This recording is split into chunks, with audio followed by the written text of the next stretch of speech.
Hi guys, today we're going to be talking about the CRF1000 long-term review.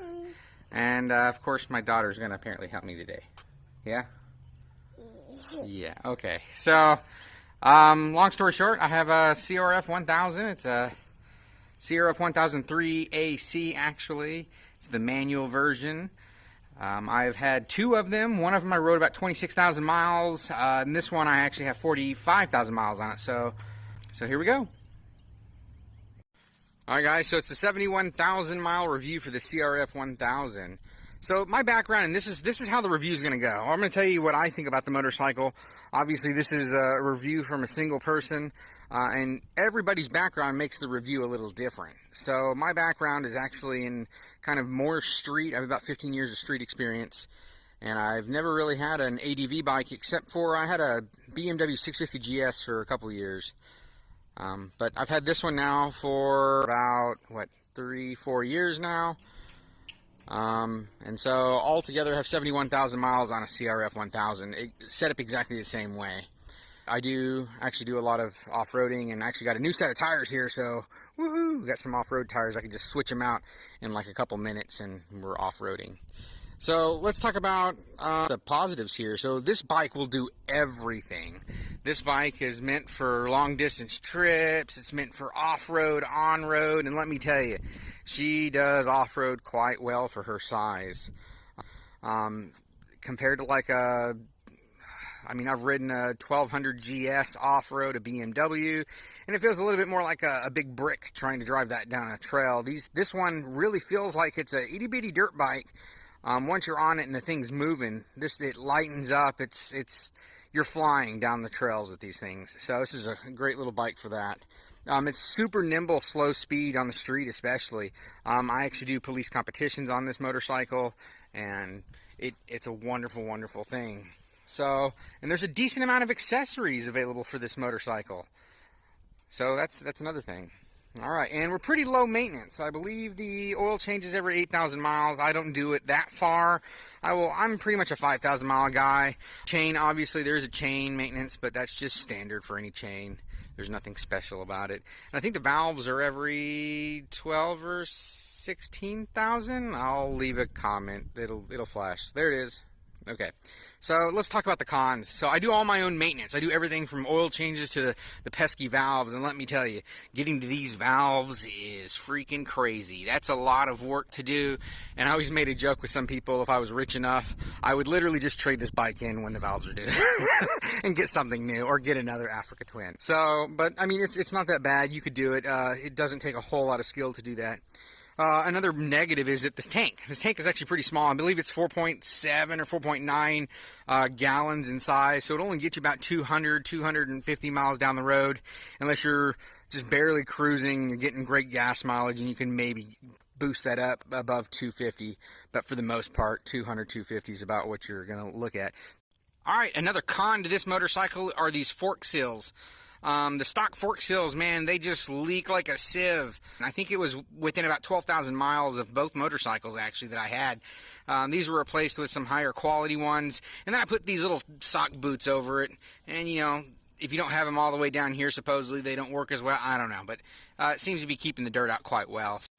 Alright, guys, the three annoying things here. Let's say the first one here is this fender. If you could see, there's only about 2 finger spaces. There's only 2 finger spaces here, and so if you get a lot of extra mud, then this front tire will completely stop spinning. And when we're on the Trans-America Trail, I almost had to take the fender off so that we can get down the road. There's lots of mud. The other thing is the ABS and traction control. This one is the 2017 model, so there's not all these different settings, but there is traction control that is, you could use this little button right here to make the traction control go down. Or higher, or you can just hold it to turn it off, which I would say most of the time when I ride, I turn it off completely. I've always had bikes that didn't have traction control, so I guess sometimes when I want to give it a little extra oomph, the traction control kicks on because the back wheel tries to spin a little bit, and it really detunes the engine and takes a lot of the power away. The other one is you have to push and hold this for the ABS to turn off on the rear wheel only. And let's say you were running and you killed it going uphill or something and you want to turn it back on, well, you got to re-push this to get the ABS to work, turn off again, and you gotta push and hold this for the traction control yet again. So that's kind of annoying, just a little bit. And then the last one is this accessory plug that's by Honda. I actually had them install this on the second bike here. It's an okay accessory plug, but if it's really low amperage ability, and I think that if the fuse burns out, the fuse is under all of this plastic, and that is really crazy to have to get to. You have to take a lot of stuff off to take this plastic off. So those are the three main annoying things about this motorcycle.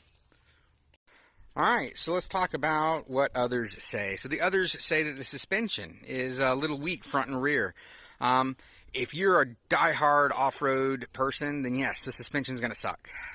If you're an on-road person, then the suspension's okay. You're going to have to pretty much tone it up quite a bit, the hardness, the preload, the dampening, etc.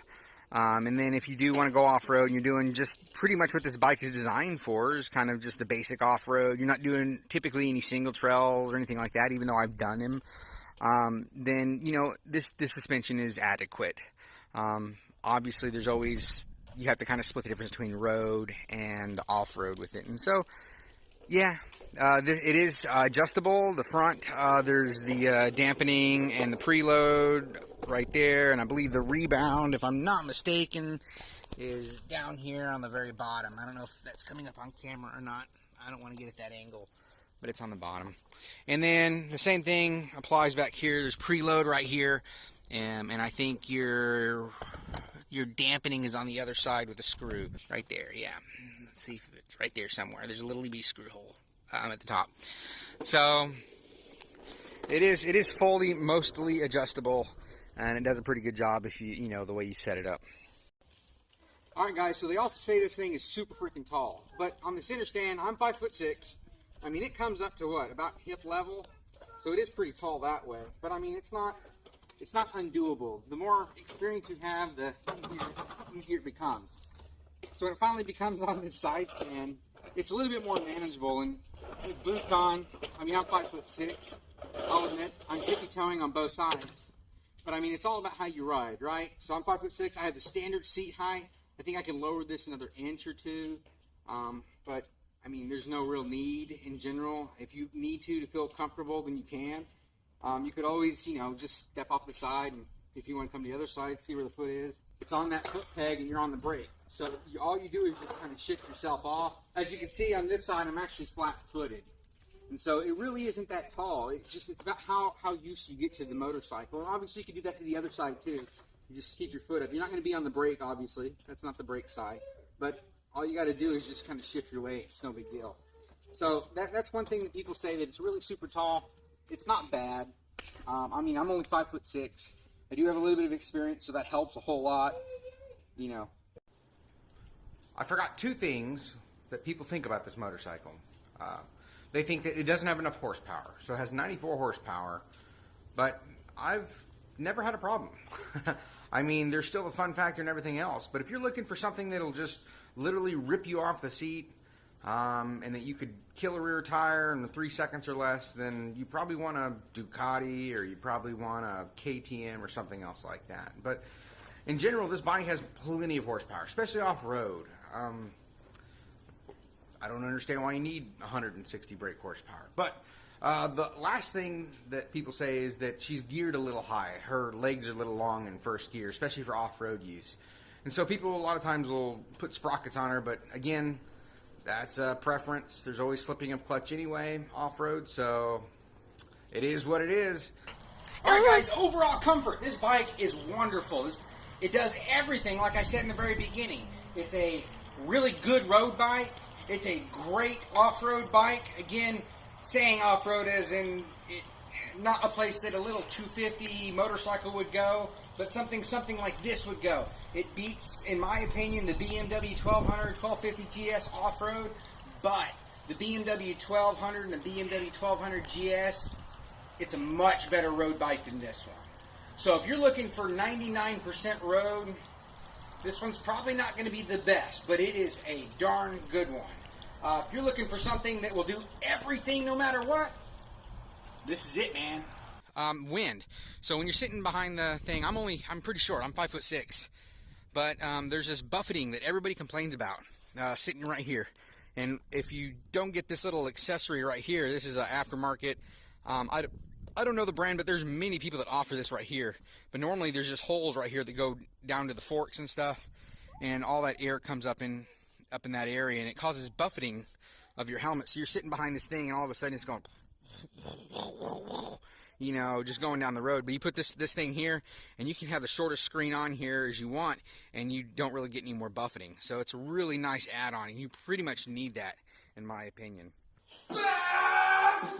Oh, sorry guys. That was the end of the review for the motorcycle. Again, stay tuned. Next couple videos are going to be on the accessories of the motorcycle, everything that's on it, as well as multiple different tire reviews. Thanks again. Subscribe and like. All right, that's the end of the review for this one. You gonna start it up? Start it up. No, look at this one. Push it. Yep.